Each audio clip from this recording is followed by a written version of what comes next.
You're listening to the What is a Woman podcast, hosted by the Catholic Family Podcast. Hello, everyone, and welcome back to the What is a Woman podcast. My name is Holly, and as always, I'm joined here with my mother, Mandy. We're happy to be back for another episode, but before we jump into it, we do just want to say, Jesus, meek and humble of heart, make our hearts like unto thine. So we do have to start off by apologizing. Last week, we didn't have an episode. My mother and I recorded the episode. We did. I take it home, and then I go through it and I edit it very quickly, and then we go and I schedule it to post for Thursday morning. But when I got home late Wednesday night to do that, the audio was just messed. Horrendous. It was horrible to listen to. You could barely hear my mother. So I'm not sure what happened with the mics, because we used the same mics we always did. And then I was like, I'm not going through this again. So I ordered a new mic. Yeah. And we just sat down to set it up, and now the new mic's not working. So we're hoping that to get these audio issues settled. So if you could all say a prayer for that. Right. I mean, and we know the Catholic Family podcast, we know that Kevin has many issues with the audio. This is not an easy fight. The struggle is real, people. And you know what I think? When I think about it, I think, the devil is going to do everything in his power to try to stop you or prevent you and make everything as frustrating as possible for you. Yes. So you just kind of have to persevere, and you have to say a prayer, and God's will be done, because he is not going to just let you. Yeah. He's going to try to make this as hard as possible for you so that you give up. And it reminds me when last year around I was making these ornaments for our confraternity. Do you remember this? Yes. And nothing was working. I wanted to give each mother in the confraternity a little beautiful Christmas ornament with Our Lady on it, and to commemorate our first year as being a confraternity. Right. And everything was going wrong. Yeah. The sublimation wouldn't work. Nothing would work. And I was like ready to be like, you know what? Forget it. Yeah. And then I stopped, and I was like, you know what? No, this is the devil. Trying to not put this good, he wants me to just give up. Right. And I just said a prayer, and I'm like, no, I'm not going to let you have this one. Nuh-uh. Yeah. And I just pushed through, and I did the ornaments. They weren't exactly the way I wanted to turn out, but you know what? Each mother got her ornament, so take that. Right. But I just want to mention the other side of the coin, too, because sometimes you do have to let things go. No, I know, yes. Right? Because, when our audio didn't post, when you said it's no good, I just went, God's will. Yes, no. Because I know sometimes it's maybe we said something we shouldn't have said, so whatever. Right. And I'm just gonna put this out there. Holly and I are sitting in a kind of a precarious position, right? Because when you are saying stuff and people are listening to what you're saying, you have to always make sure that what you're saying is correct. Yes. Right? And maybe we're not always, maybe something wasn't maybe we're correct. not always correct, remember, so I'm going to put this out there. Kevin always says, if you have an issue, consult your priest. Yes. Right? He's the authority over you. Not me, not us. Not us. And we don't want to be. We don't want to be. We don't want that position. Heavy is the head that wears the crown. If you're going to be in that position, you have to be. I've gotten very good at knowing, okay, it's 11 o'clock on Wednesday night. The podcast is supposed to be up and scheduled, and the audio doesn't work. Then in my head, I say, I'm not pushing this. Yes. So you do have to know, but making ornaments. I do believe, making ornaments is one thing, but I do believe, I think a whole bunch of books of St. Thomas Aquinas were burnt. Yeah. Right? Yeah. So. And he just went with that. He just was like, God's will. No. And every saint in a book, they'll say, if there's anything in this book, burn it, take it, trash it. Yeah. I'm not being responsible. I don't want to be the voice that's not God's. Right. Right? So, I mean, and we kind of feel the same way. So, I mean, we're sad that we didn't get you ladies a podcast last week. And my mom was very, like, my mom likes to be consistent. And she was kind of like, I'm not okay with this. And I'm like, I know, Mom, but, I'd rather it be like, Yeah, So anyways. I'm like, if I said I'm doing something Thursday, I'm doing it. And so it was my fault, ladies. I was going to say ladies and gents, but no, it wasn't my fault, but I didn't push that. Like, I was like, I'm not going back to my mom's at 11 o'clock at night to re-record, so there will be no podcast. Right. No, it just is. Sometimes it is the way it is, and it's God's will. So, but we did there was one thing that we mentioned last week in our deleted podcast that will never see the light of day. We did want to talk about a comment that we got the previous week from a John Buggy. Yeah. I'm sorry if I'm not saying your name right. I think it's Buggy or Bougie or no, it wouldn't be Bougie. I think it's Buggy. Buggy? Yeah. Okay. So John left a nice little comment on our podcast asking for prayers for his wife who was going to be delivering, and they were sick. Everyone got sick, so he wanted some prayers. So I just wanted to let you know, John, that we did say some prayers for you and your wife, and we did find out, I guess since he came back and this week during our fiasco, our podcast that didn't happen, we found out that they did have a beautiful little boy. So congratulations to you and your wife, and many God's blessings to your family. And I think things were difficult, but it did all work out. So that's great. Wonderful. We're so happy to hear that. And on that note, we did want to just talk a little bit about the power of prayer for other people. And I mentioned briefly at the beginning there, we are part of the confraternity, and we did want to talk about this confraternity just a little bit because it is something that is very incredible. Yes. Amazing. If your parish has what it is, the confraternity of Christian mothers. So if you ladies out there, you're part of this or you know about it, just bear with me here. But for those that aren't, I just before you get into this, Father Zepeda. Yes. He posts his. Yes, he posts his meetings, and we'll talk about that in a little bit. He posts, basically you have our confraternity, we have a meeting once a month. I don't know what other confraternity schedules are like, but Father Zepeda actually posts their meetings online for other mothers. His little talk that he gives. His little talk, not the meeting, but the talk that he gives online, so you can listen to, and they're really great. They are good. They're really great, and so if you don't have a confraternity maybe in your parish, or you're not able to be part of a confraternity, at least then you can listen to these talks because there's so much good stuff in them. Right. But the confraternity is basically a group of mothers that belong to a parish that, make a pledge to God to say prayers for the Christian mothers, not just in the confraternity, but other confraternities and in general Christian mothers everywhere. Right. Okay, so we meet once a month, and we say our meeting begins with a set of prayers from the book Mother Love, and then we meet with Father. He's the director, and he gives an address, and then we have a brief discussion or topics afterwards. But the real power of these confraternity is in the prayers. Right, the prayers. So there are a set of prayers that we pray every night privately on our own. Yeah. But they're for not just your confraternity, but for confraternities everywhere. Yeah. So if you belong, it is kind of overwhelming. Like I know your sister had said, it's so overwhelming to think that there's all these mothers out there praying for me, and I'm praying for them, praying for my children. Like I am united with their prayers. Yeah.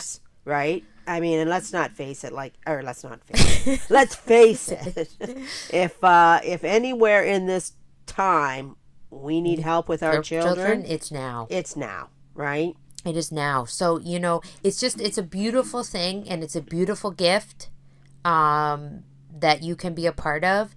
And for me, it's just like when you pray those prayers and you read what's in those prayers, right? And you kneel down at night and you know that mothers all across North America, and maybe even, I don't know, I'm sure there's confraternities elsewhere, but I know there's some in the U.S. Yeah.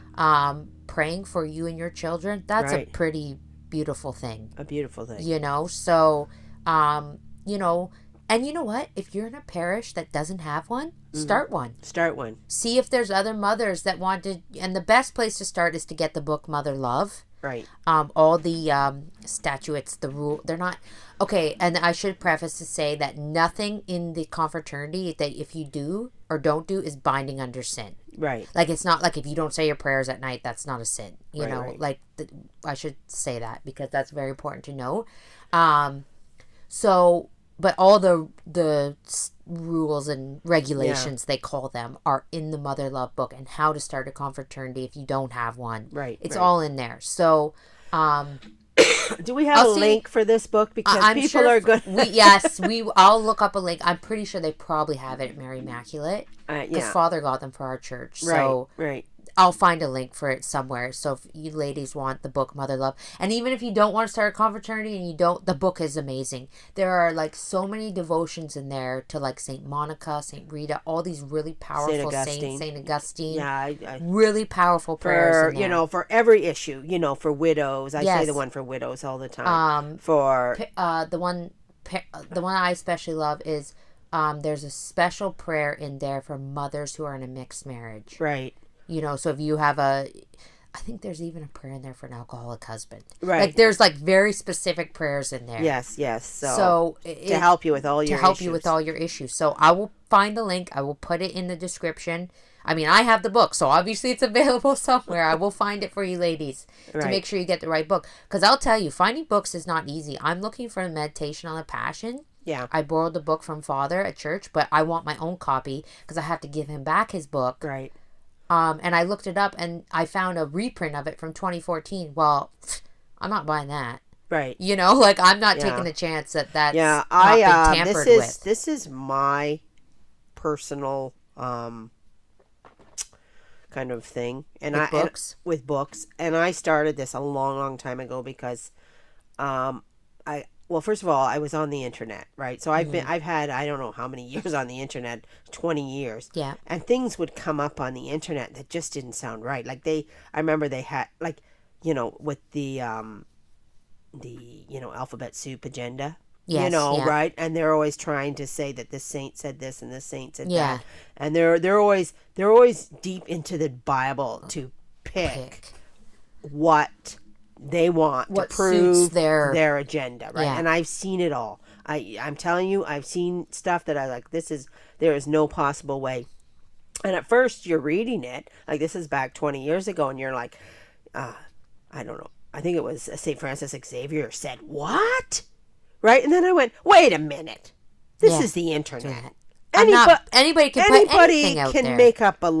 Make up a letter, a St. Francis Xavier letter, and say St. Francis Xavier said that. So this is back like 20 years ago. People would go, here's this letter from St. Francis Xavier, because I'd be in all these little, internet wars, right? Yeah.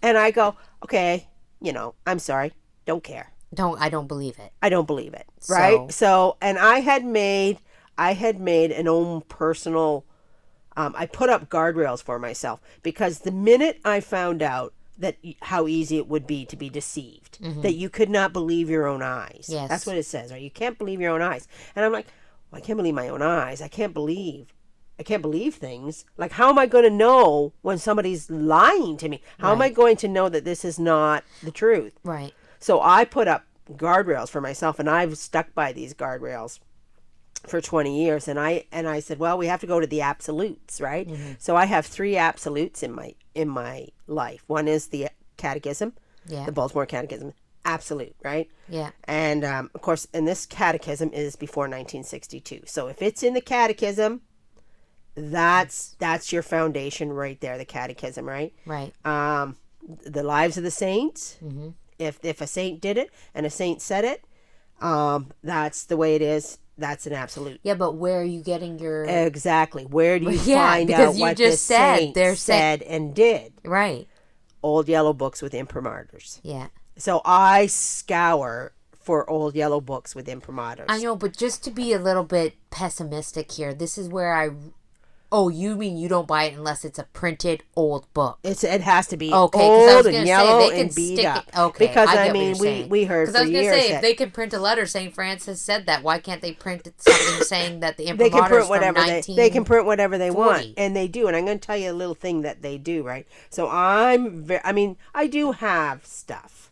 I do have stuff. I'm not going, from Tan. And they said that Tan was doing this, that they were like squeaking, the words, right? Yeah. And I'm going to tell you what they did. And this is how I know what they did, because if I took an old yellow book and I would like, oh my gosh, this is really good, and I would type it out, and this is back 20 years ago when I was friends with all these people, like novice order Catholics and you name it, and I was friends with all these people on Facebook, and I would type out this thing I found in an old yellow book with an imprimatur.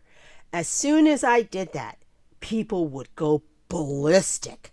Like, how dare you say, like, what kind of nonsense is, like, they went off the rails over this. Yeah. Right? And the reason, I'm going to tell you the reason why, is because in the book, the sentiment is different. So what they did was they took old teachings. This is what the novice order did.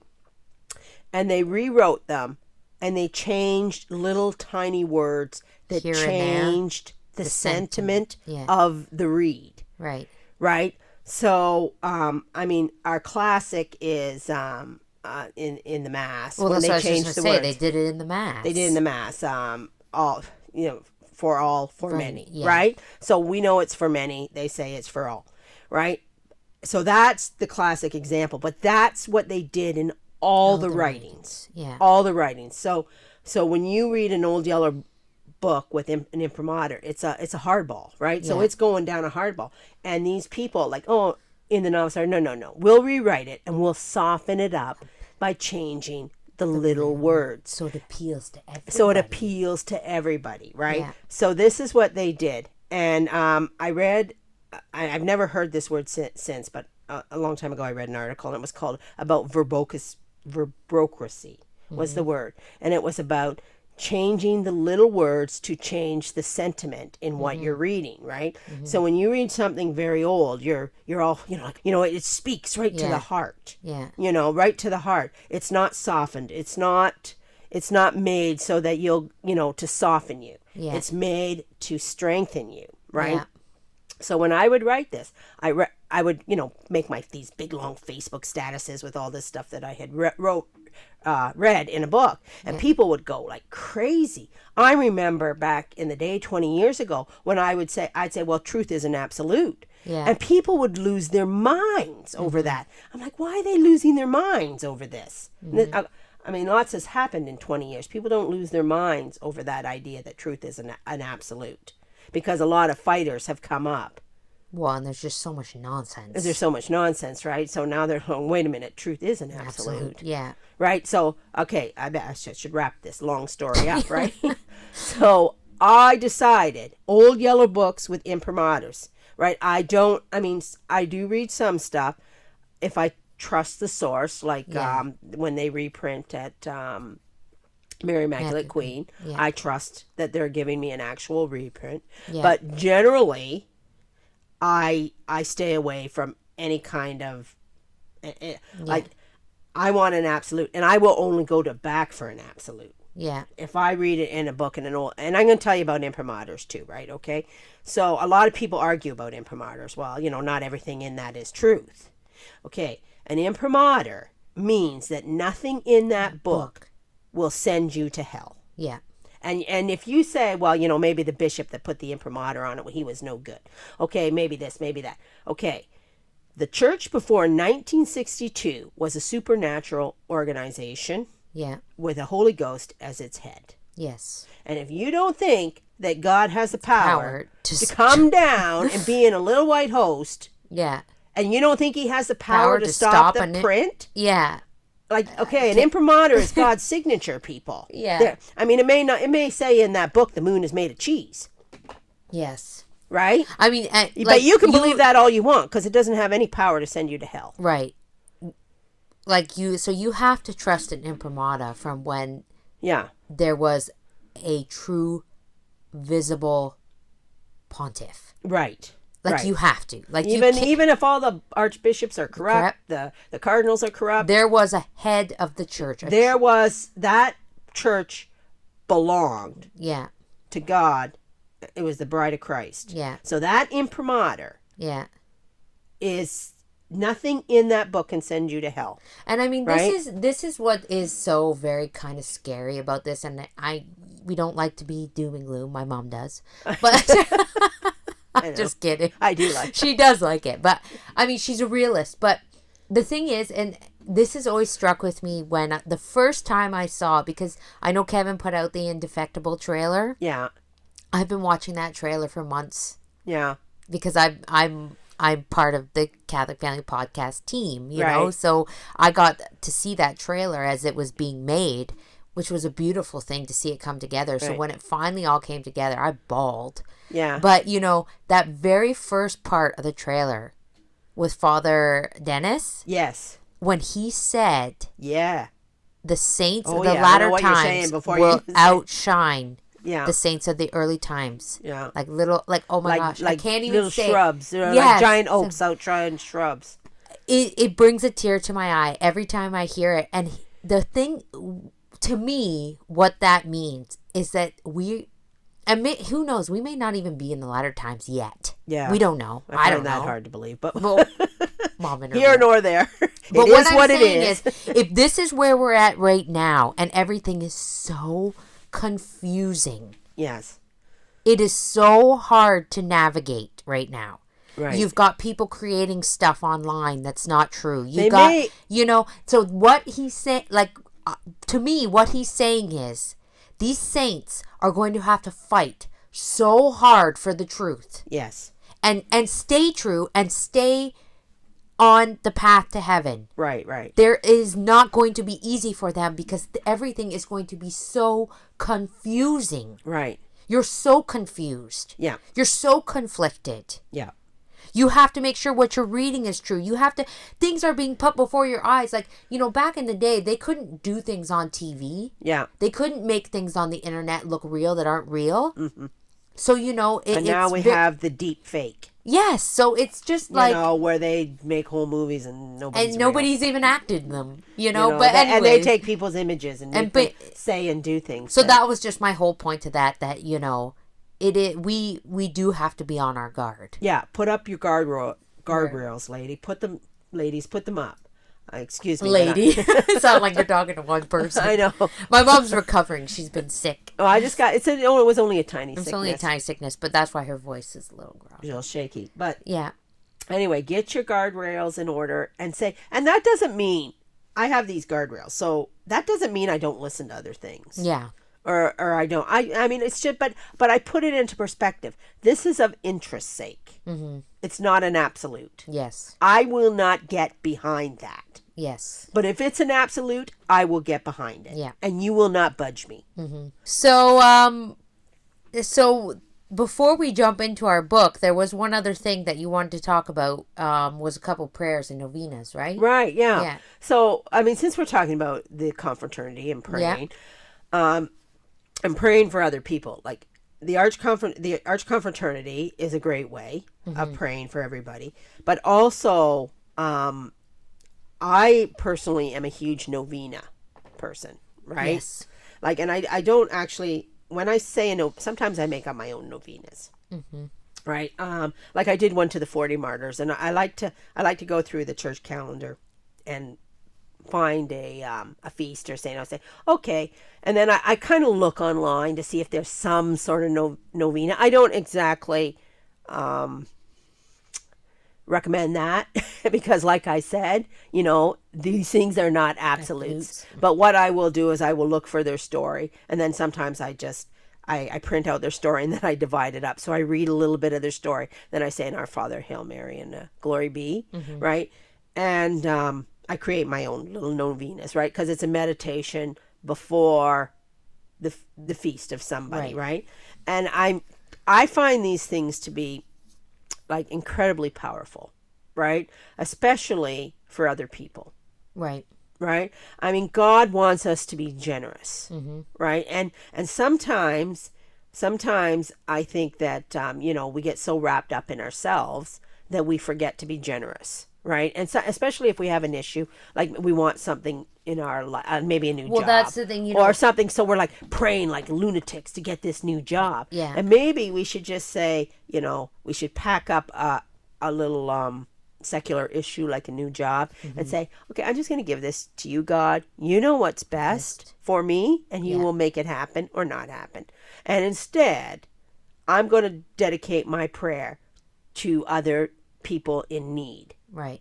Right. So what I do, and this is how I've noticed that novenas kind of work, is you're praying and praying for something to happen, and so you keep praying, and it doesn't actually ever happen. But you'll notice like little funny things will happen that seem to be sending the person in a different direction.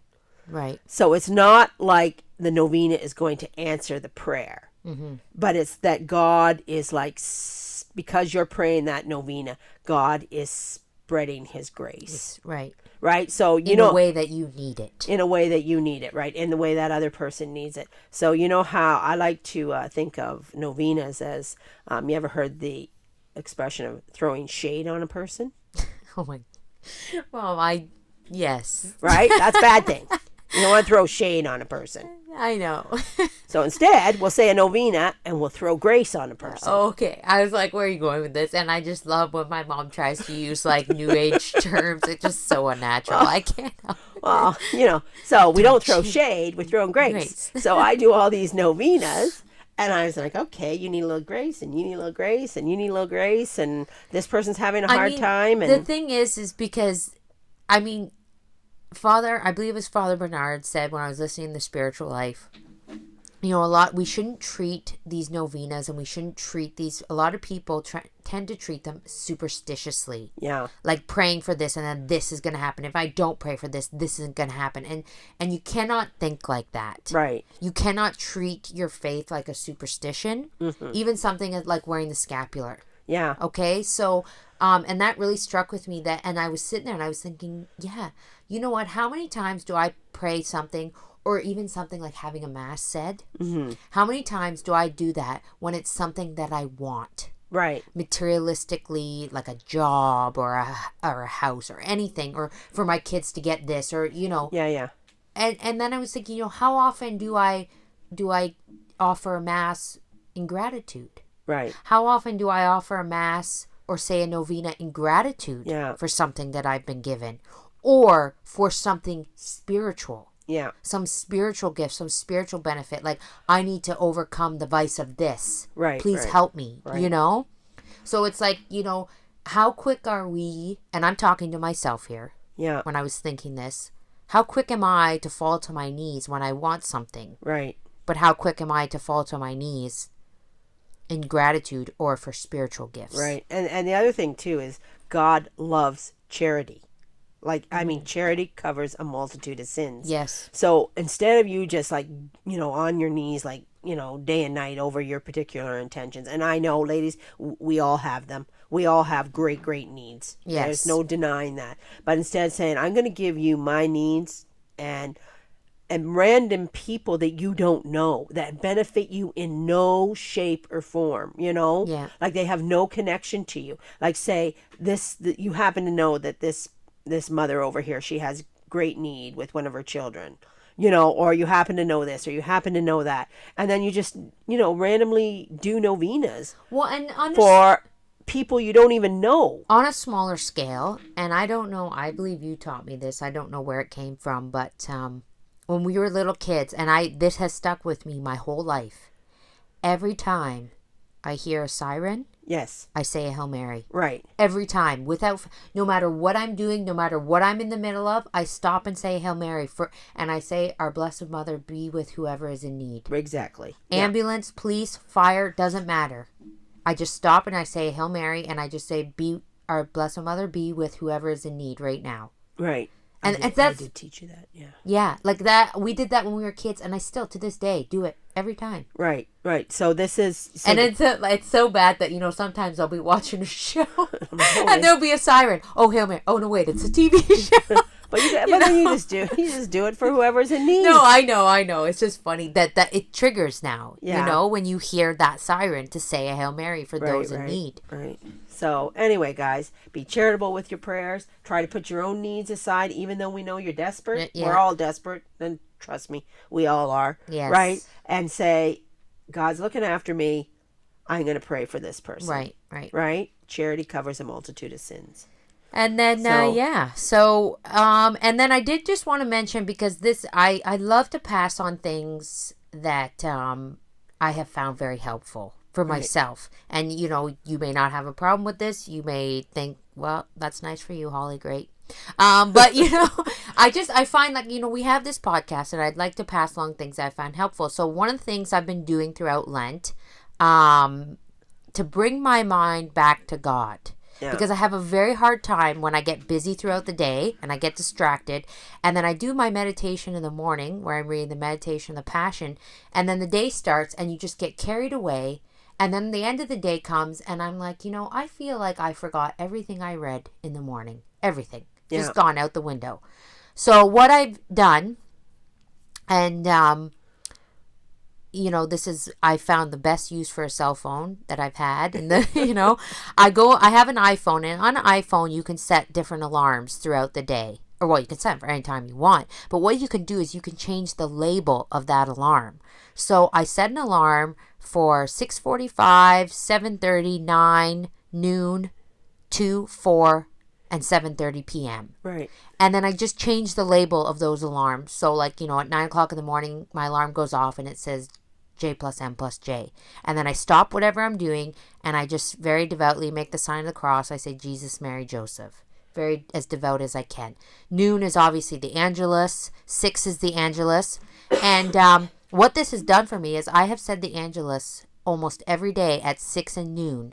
Yeah. When I was barely getting through the day and saying them before. Right. Because the day would come and go and you'd forget. And, noon was easy because it was lunch, but 6? Yes, and your little habit is helping the rest of us. And my little habit is helping the rest of us because, my Angelus bells, I call them the Angelus bells. Yeah. Because I found an alarm that's kind of like a bell chiming. And they go off, and if I'm in the house with everybody else here throughout the day, everybody stops, and we say, oh, the Angelus bells go off, and we say the Angelus. And now my kids have known that, too, that these are the Angelus bells. Last night, for example, we're in the kitchen. We had already eaten dinner because we ate at 5 o'clock. Yeah. And I'm doing the dishes, and then ding, ding, ding, 6 o'clock, the bells go off. And the kids come running into the kitchen, time for the Angelus, the bells chimed. And, even my husband, who is not Catholic, stops what he's doing. He doesn't pray the Angelus because he doesn't know it, but he does genuflect. Does he? He does genuflect. And because, he's not going to be left out. Right. So, it's just so beautiful to see your gift, to see this as a gift and rubbing off on other people. And it's helping you, but it's helping other people. Right. And me personally, so the people around me.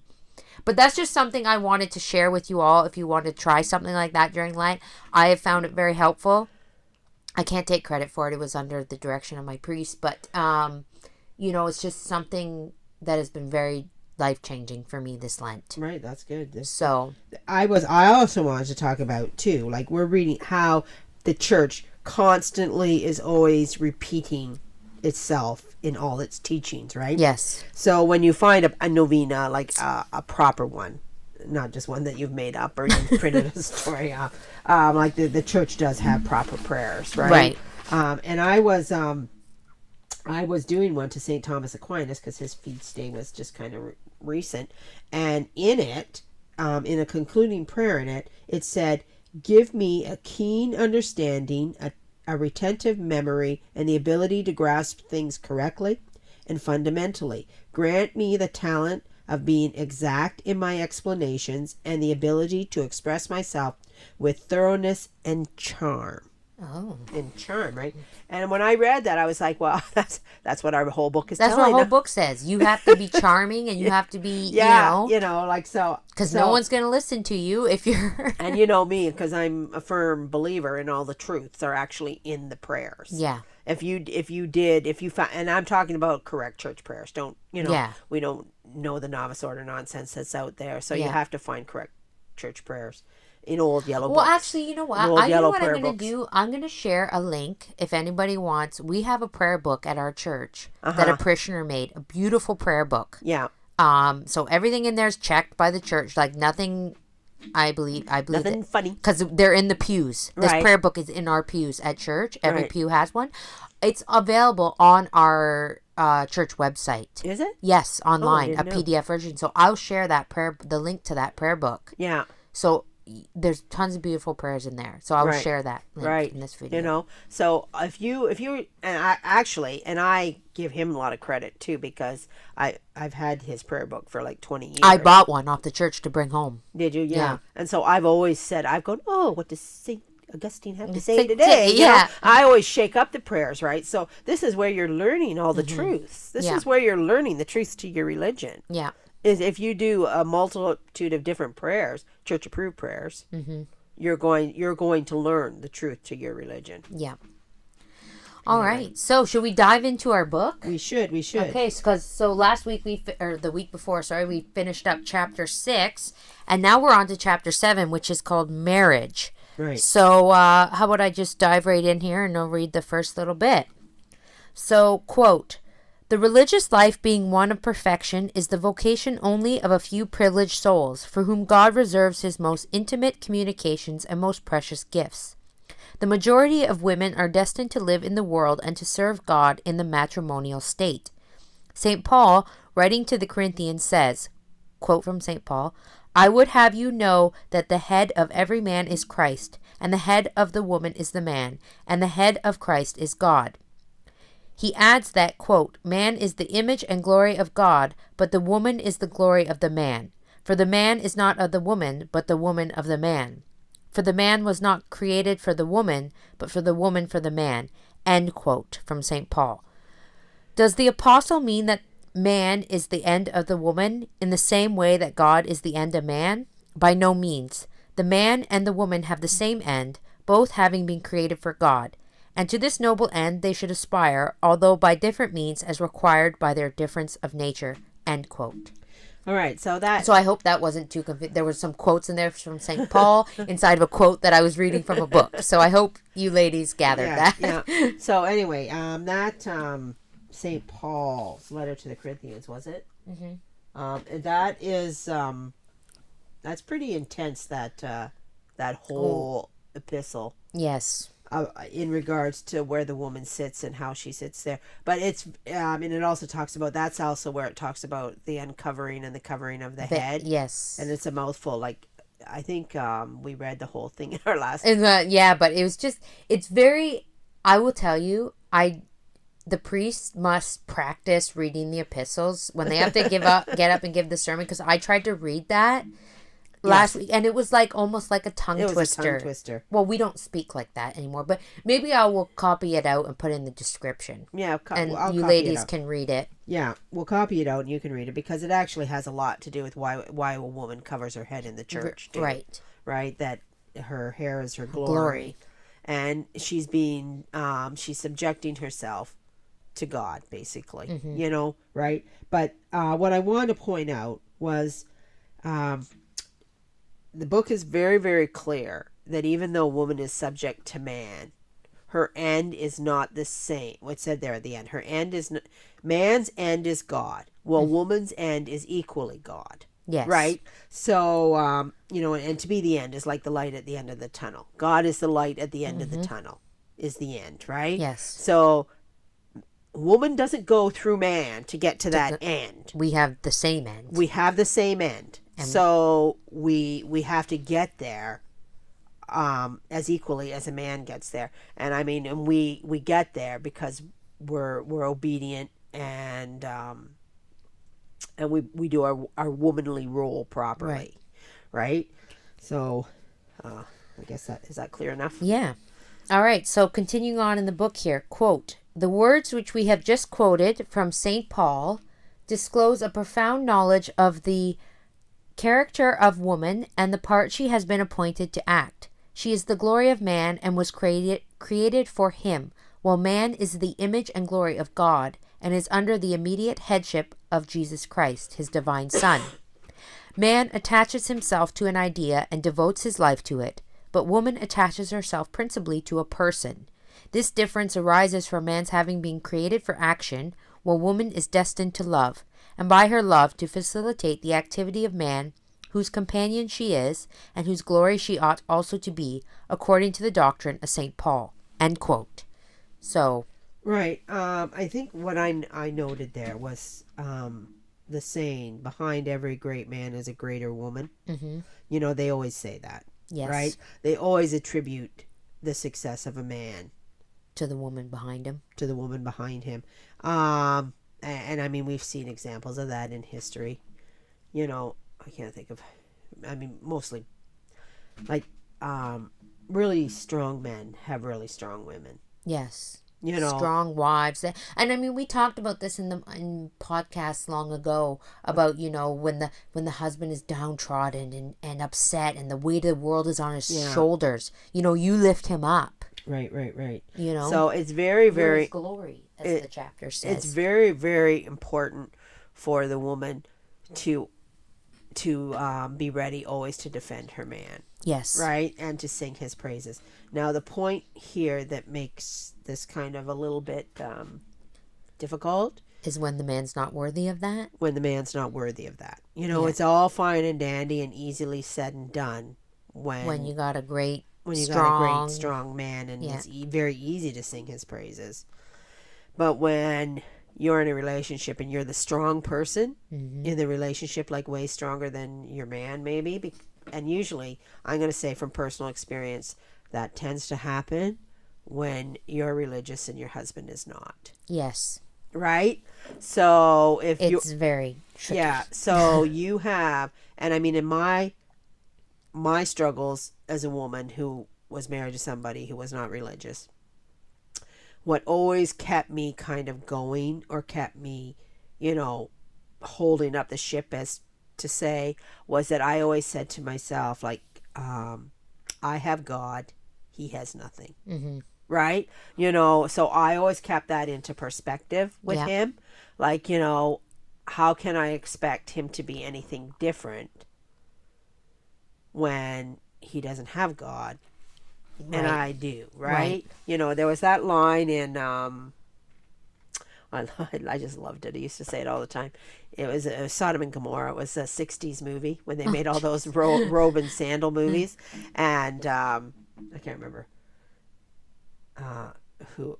They said, it is they who should fear us, for we have God. Well, it's true. And I used to be all the time, it is they who should fear us, for we have God, know? And it's true, though.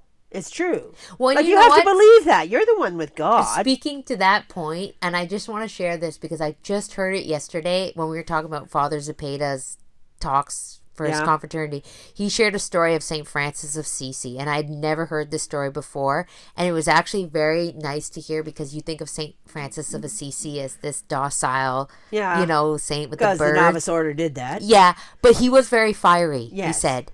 And he went before, in the Crusades, and he went before a sultan. Yeah. And there was some Muslim priests there, and then there was him. Yeah. And I mean, he only said this because he had complete and utter faith in our Lord.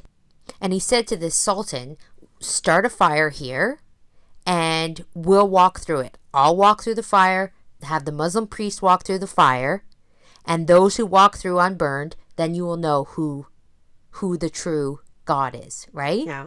Yeah. The Muslim priests left. They just disappeared. Right. Right? Because like, like he was willing to walk through that fire, and there, of course. So when you know. Yeah. You know. Yeah, you know. So it's just, I thought that was just very, very good. When you have something. Right. And I personally think that all the saints were fiery. Yeah. Well, I think you have and not in a way that was obnoxious. No, because you have to know, and we have to know this too, right? So you have to know when is the time to lay down like a lamb, and when is the time to roar like a lion. Right. Like there is a time and a place for everything. Yes. I mean, I think I've mentioned this before. They said St. Teresa, the little flower, had a soul of a man. Like she was, we had a quote from her, when I think I'm dying. What was it? When I think I'm dying in an arena.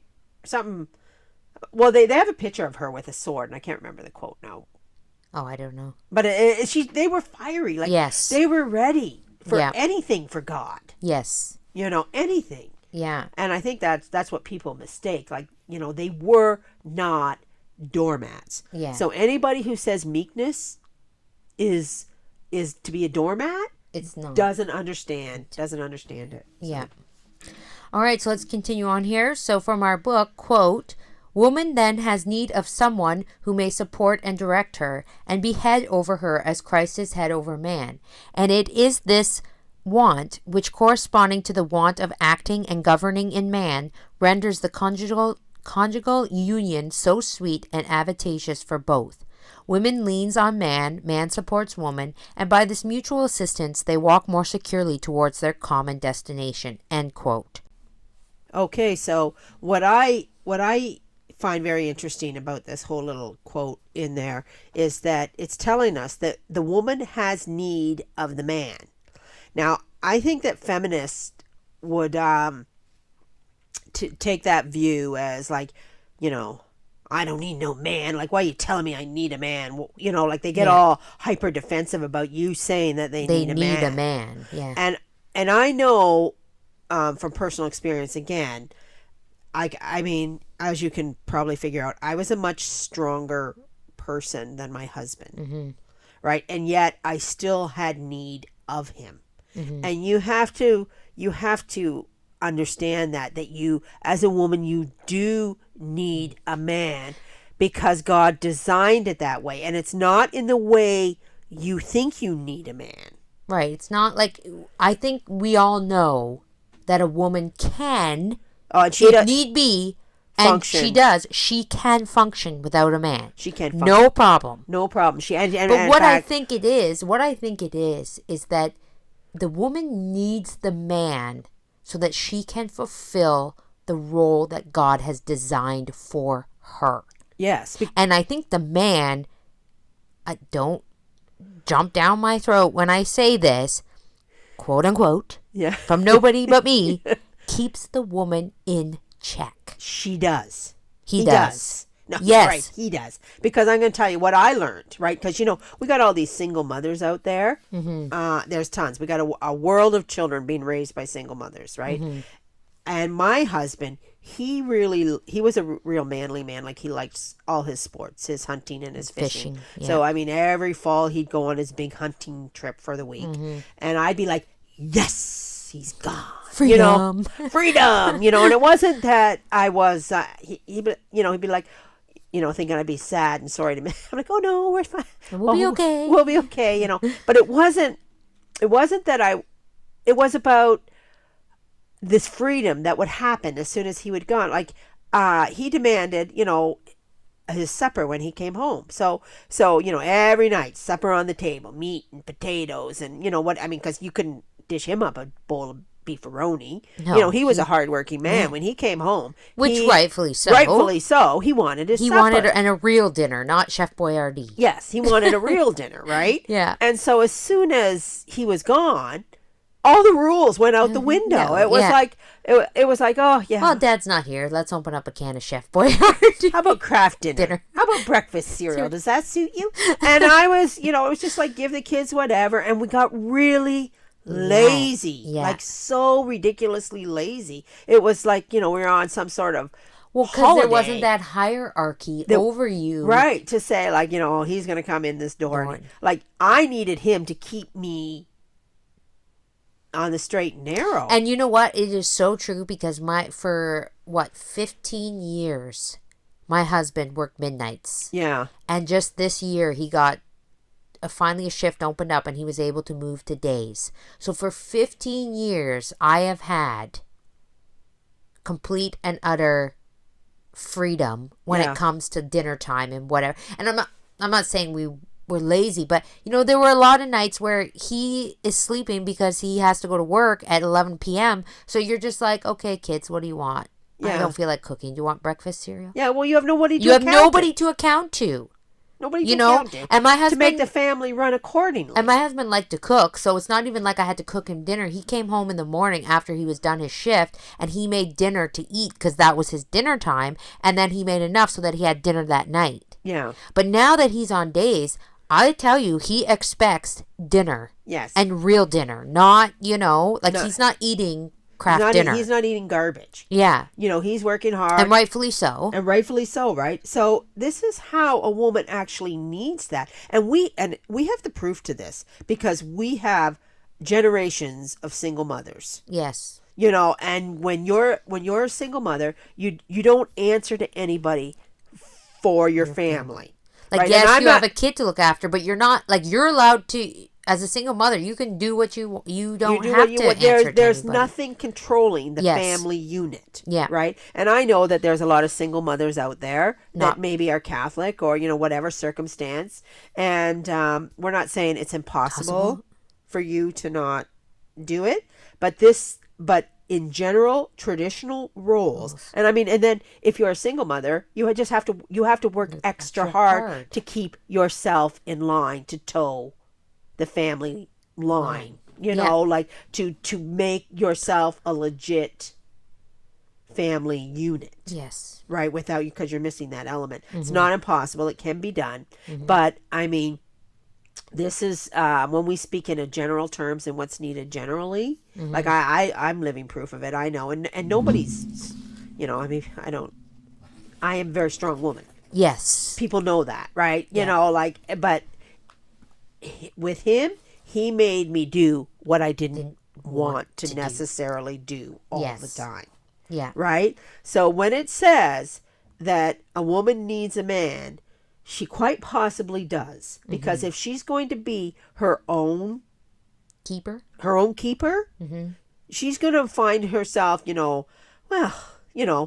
fun things all the time, and not like stepping up to the plate and doing what's necessary all the time. And that's why they say in this book, I know it touched briefly on it, for the single vocation. Yeah. If you are single, you have to be accountable for all your time. Right. It is much harder. Yes. To be single, because you are accountable. Right. There's nobody keeping you in check. Yeah. So you can get very, yes. I don't want to use the word selfish and lazy, but like. Oh, well, let's just use it. I'm sorry. Use it. I mean, it is because what it is the truth. Because you are not accountable to anybody. It's our fall in human nature. Right. That makes us.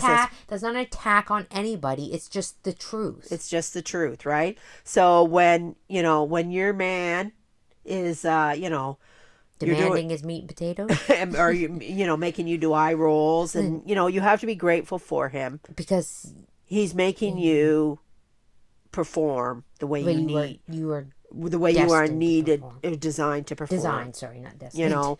Yeah. So anyway, so this is why a woman needs a man. This is why a woman needs a man. It's not for some. Not because she can't don't need to get all out of whack. A strong, independent woman. Yeah. Yes. You are. You are these things. You are.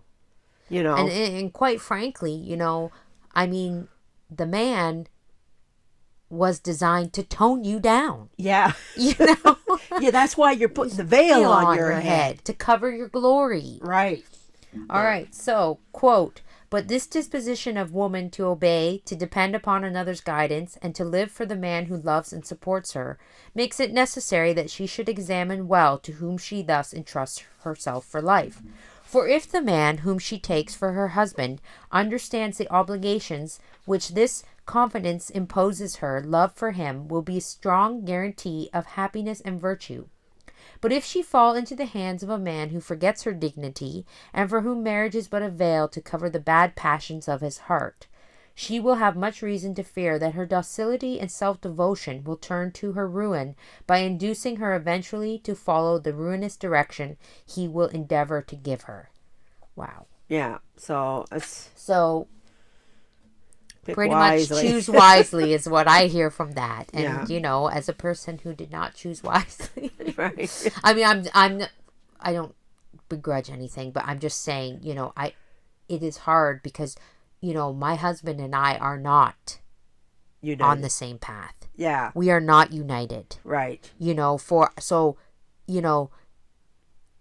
you're choosing, the book is telling you, choose wisely, because if you are not united and you are not, he may lead to your ruin. Right. And I mean, okay, I don't begrudge anything. I have crosses and I have my station, and this is where I am. Yeah. I look at saints like Saint Monica and Saint Rita. Yeah. And I don't even pretend to be at the same caliber. Right. But what I say, I look to them and I say, please, I pray to them and I say, please help me, please guide me, because you lived through this. Right. They lived through horrible husbands. Right, right. They weren't united. Yeah. They weren't on the same path, and it made them saints. Right. And it like that if you haven't listened to the video that Father Zepedo did about your wayward children being your sanctification. Yeah. Well, your wayward husband can be your sanctification too. Right? And I mean, for me, the good Lord, if you don't get on your knees willingly, he certainly drives you there. Yeah. So you have to use all this stuff to make you just more holy. Yeah. You have to embrace it. And that's not to say, even husbands and wives who are united. Yes. I don't pretend to know what that's like because I don't have that. But, I mean, I'm sure there's you always ladies struggles out there who have united husbands, I'm sure you have your struggles just as much as I have mine. Right, right. So it's not going to be a cakewalk. It's not going to be a beautiful journey to heaven. Yeah. Even just saying, just because your husband's Catholic doesn't mean it's going to be easy, is what I'm trying to say. Right. There will still be struggles for everybody. We all have our crosses here. And you know what? We want our crosses here. Yes. You want those crosses. You want those trials. You want those tribulations. Because if you do not suffer now, you will suffer. And a priest told me, later. And I believe it was in a sermon. He wasn't talking directly to me. It was in a sermon. Live your purgatory now. Right. Take all your suffering and say, I'm doing my purgatory now. Yeah. Put these crosses on my back. Yeah. And let me live this now so that I can have the glory in heaven. Right. So, I mean, it's just like when you read this book and you're like, I get a little disheartened when I read this book because I'm not united with somebody. Right. But you have to be like, well, there were saints that weren't united to their husbands either. So, as well, I mean. Well, I wasn't united with someone either. But when I read the book, what I get from it is, yes, I'm on a mission. I'm just like, everything is for a purpose, and I'm on a mission, and I see that. It does kind of. I'm not here just to be someone's doormat or someone's, punching bag. Yeah. Not that I was physically abused. No. Okay. Yeah. Maybe we should clear that. I was not. Okay. Yeah. So, but you know what I mean by that, right? Yeah. So I mean, it does. I will say it does help make sense. I will say it does help make sense of things when you read that. You're right, because a lot of times when life is hard and you're like you're bound to this man. Yeah. And you're like, he's the head of me. Yeah. I'm under his direct whatever, and I'm supposed to. And then you're like, why? Yeah. Why? And then you read that and you're like, oh yeah, because and I mean, I get a little bit like. Annoyed because I'm constantly lifting this person up that has no faith, no God, doesn't believe in God, and you're just like exhausted. Come on, I'm exhausted, but it's the mental exhaustion. It's the mental exhaustion, but the book tells us this is our lot in life. So, we're here to save not just our own soul, but really many souls. Many souls, yeah. Like that Father Dennis Chicoine. Yeah. He said, the saints of the latter days will be mighty oaks against little shrubs, right? Yes. So, I mean, if that's the case, it's not a cakewalk. Yeah. You don't get to, have your roses and lollipops and everything like that. I mean, because this is for me too. When I heard that, the saints of the latter times will outshine. And again, I'm not saying that's us. I'm not saying that is me. But what I'm saying is, if the saints of the latter times are going to outshine the saints from before, who were crucified upside down, persecuted, shot with arrows, tossed into the ocean with an anchor tied around her waist. I'm just sharing a few examples. Right. How are the saints of the latter times going to outshine that? Yeah. How? Yeah. When you really think of that, I don't all know. those sufferings the Because martyrs went through, and I'm not saying to think about, but I'm just saying. But well, that's to me, pretty- if I think about it, I think, oh my gosh, please don't come for me. I'm so weak. I can handle the physical suffering. No, I I can know. I can take. I can take the mental suffering. Is that what you're saying? Yeah. Yeah. I don't want to do the physical. I don't want to do the physical. I'm weak. Don't. Yeah, I know. It's just when he said that, it's so beautiful to me, and I think it was the perfect opening for Indefectible. But anyways, Yeah. got off track there. But I've wanted to talk about that for a while now in the podcast Right. because I still watch the trailer and I still cry. Yeah. No, it's great. But, I can't wait for the whole thing. I can't wait for the whole thing. But anyway, so we're just at the top of the hour, so and that's kind of the intro into chapter 7. So we'll dive more into chapter 7 next week because it's a very good chapter. Especially, I think it's more applicable than the religious life to a lot of our listeners. So Right. we really want to take our time with chapter 7 and make sure we go over it thoroughly. So again, ladies, thank you so much for tuning in to another week. Right. And just before we wrap it up, I did just want to mention that we're very grateful for all the comments and the prayers and Oh, I just wanted to mention too. Oh. Go ahead. Our school fund. Oh, Mom. Holly doesn't like pushing. I don't like it because I just don't. But it's the only way. This podcast is one of the few ways we can get our particular case out there. I will say though, you can mention it. What?